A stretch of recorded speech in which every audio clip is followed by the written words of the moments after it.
So, The Santa Claus, the film that launched Tim Allen and made him a household staple. Today, The Santa Claus holds up as a certified Christmas classic and stands along titans like Elf and How the Grinch Stole Christmas as top-tier films. This film just oozes 90s kid Christmas classics, but there's just one minor issue. Never seen it. Boo this man!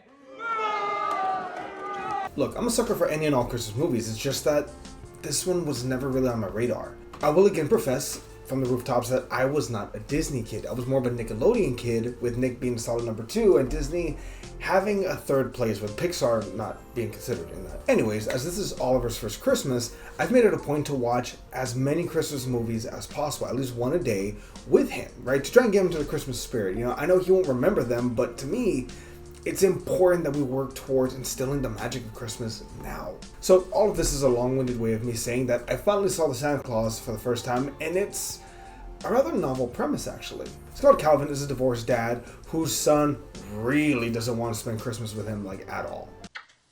Okay. Bye, Mom. Look, maybe this is the adult me, but hey Charlie, your dad works hard, so maybe throw him as many bones as you possibly can and spend some time with him on Christmas Eve. The guy is struggling. Although he does suck at cooking, and let no one forget, your boy can cook. I love how they also all end up at Denny's, and you see all the other divorced and depressed dads eating a sad dinner with all their kids. It's just, that's funny. Keep that. That's good.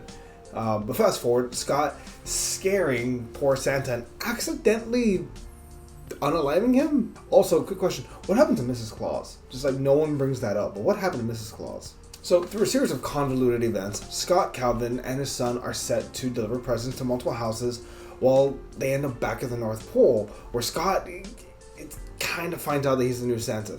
Period, right? There's no options about it, right? Now, I like this version of the North Pole. I could do without the kid elves, they're a little creepy, but all the gadgets and the placement kind of work for me. It looks right. It looks like Santa's workshop. It feels like a place worth visiting, especially taking some kids to go visit. That's an automatic setting there. The film then really flips it quite a bit, switching between different moods of Scott fighting the effects of becoming Santa, but also becoming someone that his son actually wants to see. His job is in turmoil, and even his boss calls him out for his weight gain. But I mean, look, Uncle Frank, you're not exactly on the thin side, all right? Ass. Anyway, and I hate to say this, I kind of understand why Laura and Neil are hesitant to let Charlie be near Scott. This looks like a psychotic breakdown. And then the third act has a lot of jumping around, from Charlie being taken to the North Pole, to the prep time, to them getting back to Charlie's house where Scott's arrested and taken to the jail, then being broken out by the elves wherein Scott, leaves to complete his mission but leaves Charlie there with the globe and whatnot. A lot's happening. Charlie is able to see his dad at any given time. It's a lot. Now, my first impression is that this film has charm, and lots of it. It's not trying to be the next great Christmas classic, it's just trying to have fun, and it's endearing and engaging in itself with childhood. So many kids grew up watching this film. It's understandable why it holds such a special place in their heart. I can also imagine that there's quite a few kids who would want their dad to be Santa. I mean, I didn't, but I can understand why some other kids might. Now, something you may or may not know is that this film was initially very different. They actually cut out about 30 minutes worth of scenes with Charlie. He was more of a co-lead rather than a supporting actor. The scenes were going to include him dealing with bullies at school, dealing with the divorce of his parents, and dealing with the repercussions of what Scott looks like. It was a lot more emotionally driven.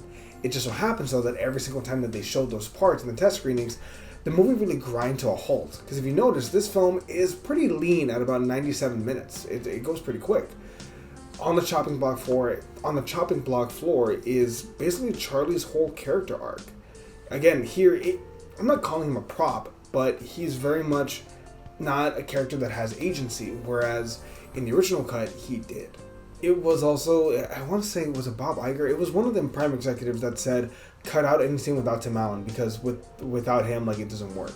So there's that. Also, additionally, there was also I believe it was called 1-800-SPANK-ME number that was in the film that actually worked, that Disney had to edit out of the film for subsequent releases after the initial video release and whatnot. Funny enough, they actually tried to buy the number, but they said, no, we're still making money off this, which apparently they still are. It dominated the box office for about 6 weeks, crushing everyone and everything in sight, and deservedly so. This movie half-asses nothing, and it goes full-on cap. It's a fun movie, and I'm glad I can finally see it with my family. For me, it's a 6 out of 10. It's worth a watch, definitely this holiday season. But what did you think of the Santa Claus? Let us know down below. We greatly appreciate it, and we'll catch you all next time. We'll see everybody.